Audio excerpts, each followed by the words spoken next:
Okay, let's get into the root of problems that our healthcare system has. So the main problem, a main question is whether healthcare should be a right or a privilege. Well, let's first begin with conflict theory. So what is conflict theory? Conflict theory is a sociological perspective that takes the position that social inequality leads to conflict, which leads to change. It has its origin in the work of Karl Marx and Max Weber. But its modern focus is not just on class conflict, but also on competition between interest groups as they maneuver for advantages in democratic political systems.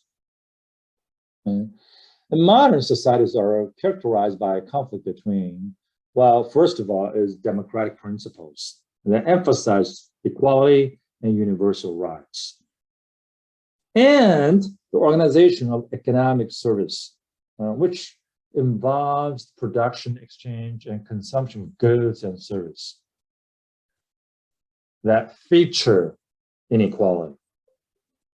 Okay, so healthcare reform is really about whether medical care is a right of all Americans or privilege. Okay, if that's part of all American rights, then we should apply a democratic principle. If that's not, that's a privilege, then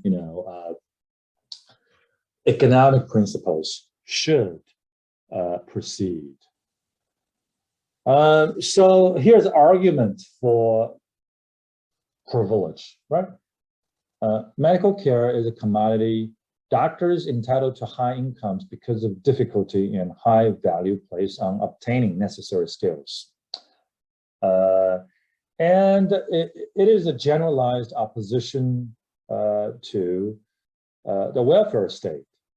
And the best way to help the poor is to provide them with jobs so that they can buy medical care like everybody else. Okay? Well, let's look at arguments for healthcare as our rights.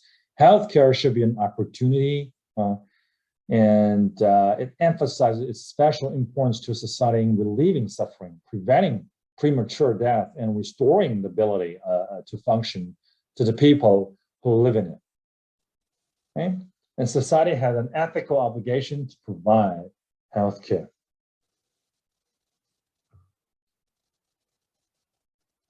In general, we have this movement toward conceptualizing and establishing healthcare as a right in the capitalist economy of the United States. And that movement is consistent with other measures associated with being a welfare state, individual rights of citizenship, not ownership and control of property, serve as the basis for political representation and entitlement to public programs.